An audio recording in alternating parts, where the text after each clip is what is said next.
News live കൊച്ചിയിലേക്ക് സ്വാഗതം. ഈ വാർത്തകൾ നിങ്ങൾക്കായി അവതരിപ്പിക്കുന്നത് Lutech solar solutions powered by Mayil food stuffs Mookkannoor, city tower, city wear and city shoes Angamaly and Cochin Kalabhavan Angamaly franchise. Peechi custody മർദ്ദനത്തിൽ നടപടി. SHOPM രതീഷിന് സസ്പെൻഷൻ. പീച്ചി പോലീസ് സ്റ്റേഷൻ മർദ്ദനത്തിൽ ആരോപണ വിധേയനായ SHOPM രതീഷിന് സസ്പെൻഷൻ. ദക്ഷിണ മേഖല IGയുടേതാണ് നടപടി.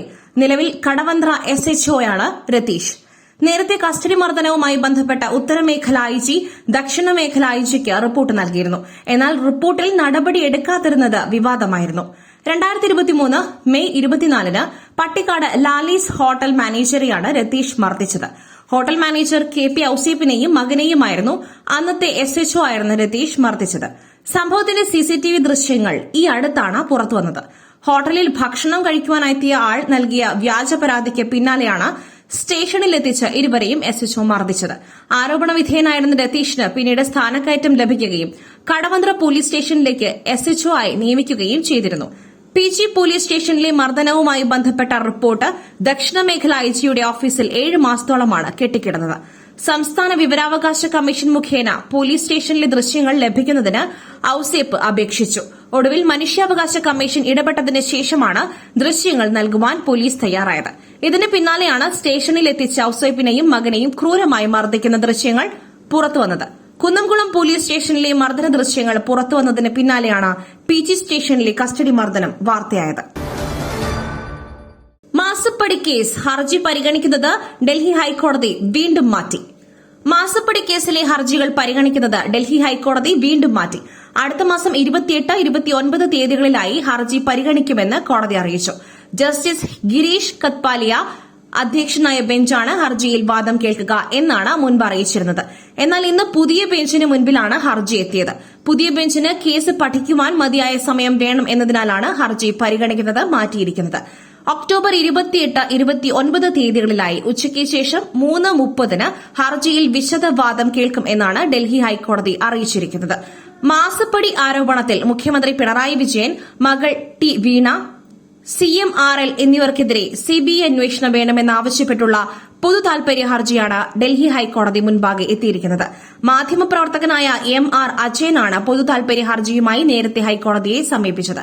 ഇതുമായി ബന്ധപ്പെട്ട് ഹൈക്കോടതി മുഖ്യമന്ത്രിക്കും മകൾ വീണയ്ക്കും CMRLനും നോട്ടീസ് നൽകിയിരുന്നു. അവർ എതിർ സത്യവാങ്മൂലം നൽകുകയും ചെയ്തു.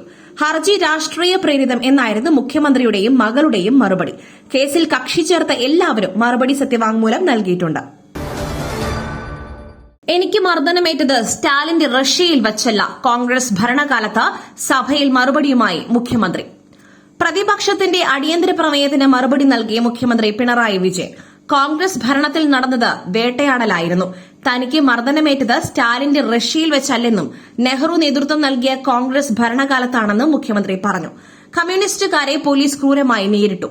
കുറുവടി പടയെപ്പോലും ഇറക്കി. ലോക്കപ്പിനകത്തിട്ട് ഇടിച്ചു കൊല്ലുന്ന അവസ്ഥ വരെ ഉണ്ടായിട്ടില്ലേ? കമ്മ്യൂണിസ്റ്റുകാർക്ക് പ്രകടനം പോലും നടത്തുവാൻ പറ്റാത്ത കാലമുണ്ടായിരുന്നു. പ്രകടനം നടത്തിയാൽ മർദ്ദനം നേരിട്ടുവെന്നും മുഖ്യമന്ത്രി പറഞ്ഞു. ബ്രിട്ടീഷ് കാലത്തെ പോലീസിനെ കുറിച്ച് പറഞ്ഞായിരുന്നു മുഖ്യമന്ത്രിയുടെ പ്രതികരണം. പോലീസ് അതിക്രമത്തിനെതിരെയായിരുന്നു പ്രതിപക്ഷത്തിന്റെ അടിയന്തര പ്രമേയം. പോലീസ് വലിയ സേനയാണ്. ഏതാനും ചിലർ തെറ്റ് ചെയ്താൽ സംരക്ഷിക്കേണ്ട ബാധ്യത ഞങ്ങൾക്കില്ല. കോൺഗ്രസ് നേതാക്കൾ അവരുടേതായ സംരക്ഷണത്തിന് വേണ്ടി പോലീസിനെ ഉപയോഗിക്കുകയായിരുന്നു. ഈ സമീപനത്തിൽ മാറ്റം വരുത്തുവാനാണ് അധികാരത്തിലിരുന്ന ഘട്ടങ്ങളിലെല്ലാം LDF ശ്രമിച്ചത്. തെറ്റിനെതിരെ കർക്കശ നടപടി 2016 ശേഷമുള്ള നയം അതാണ്. അത് UDFന് ചിന്തിക്കുവാൻ പോലും കഴിയില്ല. പോലീസിനെ ഗുണ്ടകൾക്ക് അകമ്പടി സേവിക്കുന്നവരാക്കിയത് കോൺഗ്രസ് ആരായിരുന്നുവെന്നും മുഖ്യമന്ത്രി പറഞ്ഞു. പോലീസ് തണലിൽ ബോംബ് സംസ്കാരം ആദ്യം കൊണ്ടുവന്നതും പ്രതിപക്ഷ കാലത്താണ്. UDF കാലത്ത് കുറ്റക്കാരായ പോലീസുകാർക്ക് സംരക്ഷണം നൽകി. LDF അങ്ങനെയല്ല. ജനമൈത്രി പോലീസിലൂടെ ഇടതുമുന്നണി കൊണ്ടുവന്നത് നല്ല മാറ്റമാണ്. ജനമൈത്രി സംവിധാനം നല്ലപോലെ പ്രകടിപ്പിക്കുവാൻ കഴിയുന്നത് 2006 ശേഷമാണ്. മഹാഭൂരിപക്ഷം പോലീസും മാറി. ചെറിയ വിഭാഗത്തിന് പ്രശ്നമുണ്ട്. പുതിയ സമീപനം ഉൾക്കൊള്ളാത്തവരുമുണ്ട്. തെറ്റ് ചെയ്തവരെ സംരക്ഷിക്കില്ല. തെറ്റ് ചെയ്യുന്ന പോലീസുകാരെ സംരക്ഷിക്കില്ലെന്നും മുഖ്യമന്ത്രി പറഞ്ഞു. ഇന്ത്യയിലെ സർക്കാർ മുസ്ലിം ഹിന്ദു കാർഡ് കളിക്കുന്നു. രാഹുൽ ഗാന്ധിയുടേത് പോസിറ്റീവ് മാനസികാവസ്ഥ.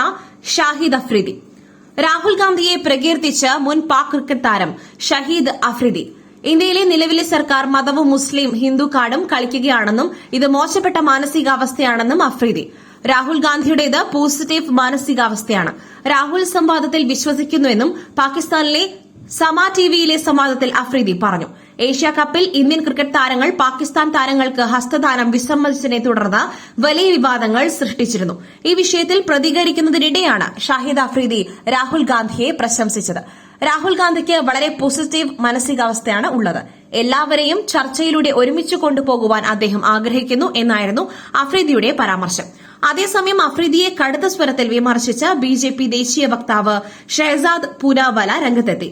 ഇന്ത്യയെ വെറുക്കുന്ന എല്ലാവരും രാഹുൽ ഗാന്ധിയിലും കോൺഗ്രസിലും സഖ്യകക്ഷിയെ കണ്ടെത്തുന്നുവെന്നും INC എന്നാൽ ഇസ്ലാമാബാദ് നാഷണൽ കോൺഗ്രസ് ആണെന്നും പൂനാവാല പറഞ്ഞു.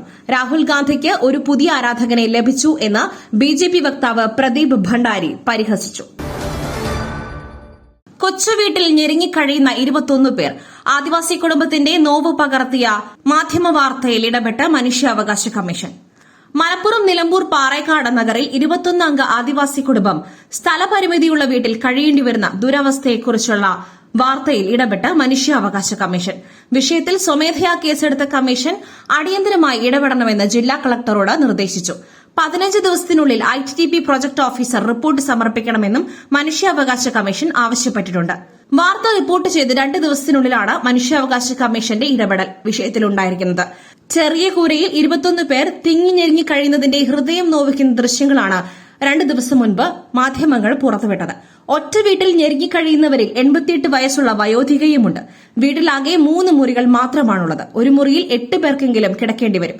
കൊച്ചു വീട്ടിലെ മുറിയിലെ ഇട്ടാവട്ട സ്ഥലത്ത് 8 ആളുകൾക്ക് നീണ്ടു നിവർന്ന് കിടക്കാനും ആകില്ല. ചിലരെല്ലാം കിടക്കുമ്പോൾ മറ്റ് ചിലർ ഇരുന്നുറങ്ങി നേരം വെളുപ്പിക്കണം. ഇത്തരത്തിൽ ഇരുന്നുറങ്ങേണ്ടി വരുന്ന രാത്രികളെക്കുറിച്ച് 88 വയസ്സുകാരി കുറുമ്പിയമ്മ മാധ്യമങ്ങളോട് പറഞ്ഞ അനുഭവ സാക്ഷ്യങ്ങൾ ആരുടെയും ഉള്ളുലയ്ക്കുന്നതായിരുന്നു. ഒക്ടോബർ 9 തിരൂരിൽ നടക്കുന്ന സിറ്റിംഗിൽ ഈ വിഷയം പ്രത്യേകമായി തന്നെ പരിഗണിക്കുമെന്നും മനുഷ്യാവകാശ കമ്മീഷൻ ജുഡീഷ്യൽ അംഗം കെ ബൈജുനാഥ് അറിയിച്ചു. ITTP പ്രൊജക്ട് ഓഫീസർ ഇതിനോടകം തന്നെ വീട്ടിലെത്തി അന്വേഷണം നടത്തിയിട്ടുണ്ട്. 5 റേഷൻ കാർഡുകളാണ് ഈ കുടുംബത്തിനുള്ളത്. 21 പേരിൽ 2 പേർക്ക് സ്ഥലമുണ്ട്. ഈ സ്ഥലങ്ങളിൽ വീട് വച്ച് നൽകാനാകും സാധ്യത. പുട്ടു രുചികരമാവണമെങ്കിൽ മയിലിന്റെ പുട്ടുപൊടി തന്നെ വേണം. അതിന് ചെമ്പാപ്പുട്ടാണെങ്കിലും അങ്ങനെ തന്നെ. മയിൽ റൈസ് ആൻഡ് ഫുഡ് പ്രൊഡക്ട്സ്, ശ്രേഷ്ഠം സമ്പുഷ്ടം. ഇന്ത്യ പാക് വെടിനിർത്തൽ അമേരിക്കയെ പങ്കെടുപ്പിക്കുവാൻ ഇന്ത്യ സമ്മതിച്ചില്ല. ട്രംപ് മധ്യസ്ഥത വഹിച്ചെന്ന വാദം തള്ളി പാക് മന്ത്രി. ഇന്ത്യ പാക് വെടിനിർത്തലിന് മധ്യസ്ഥത വഹിച്ചെന്ന അമേരിക്കൻ പ്രസിഡന്റ് ഡൊണാൾഡ് ട്രംപിന്റെ വാദം തള്ളി പാകിസ്ഥാൻ. വെടിനിർത്തൽ ചർച്ചകളിൽ അമേരിക്കയെ പങ്കെടുപ്പിക്കുവാൻ ഇന്ത്യ സമ്മതിച്ചില്ലെന്ന് പാകിസ്ഥാൻ വിദേശകാര്യമന്ത്രി ഇഷാഖ് ദർ പറഞ്ഞു. അമേരിക്ക ഇടപെടുവാൻ തയ്യാറായിരുന്നു. എന്നാൽ 3ാം കക്ഷിയുടെ മധ്യസ്ഥതയിൽ ചർച്ച വേണ്ടെന്ന് ഇന്ത്യ നിലപാടെടുത്തെന്നും പാകിസ്ഥാൻ മന്ത്രി പറഞ്ഞു. മെയ് മാസം വെടിനിർത്തൽ ആവശ്യം അമേരിക്ക മുന്നോട്ട് വച്ചെങ്കിലും വിഷയത്തിൽ ദ്വിരാഷ്ട്ര ചർച്ചകൾ മതിയെന്ന് ഇന്ത്യ പറഞ്ഞുവെന്ന് പാകിസ്ഥാൻ വിദേശകാര്യമന്ത്രി ഇഷാഖ് ദർ പറഞ്ഞു. ഇന്ത്യയുമായുള്ള മധ്യസ്ഥതയ്ക്കുള്ള സാധ്യത Islamabad US state secretary Marco റൂബിയോയോട് ഉന്നയിച്ചിരുന്നു. എന്നാൽ പാകിസ്ഥാനുമായുള്ള എല്ലാ വിഷയത്തിലും ദ്വിരാഷ്ട്ര ചർച്ചകൾക്ക് മാത്രമേ സാധ്യതയുള്ളൂവെന്ന് ഇന്ത്യ എല്ലായ്പ്പോഴും വാദിച്ചിട്ടുണ്ടെന്ന് അമേരിക്കൻ നയതന്ത്രജ്ഞൻ വ്യക്തമാക്കിയതായി ഇഷാഖ് ദർ പറഞ്ഞു.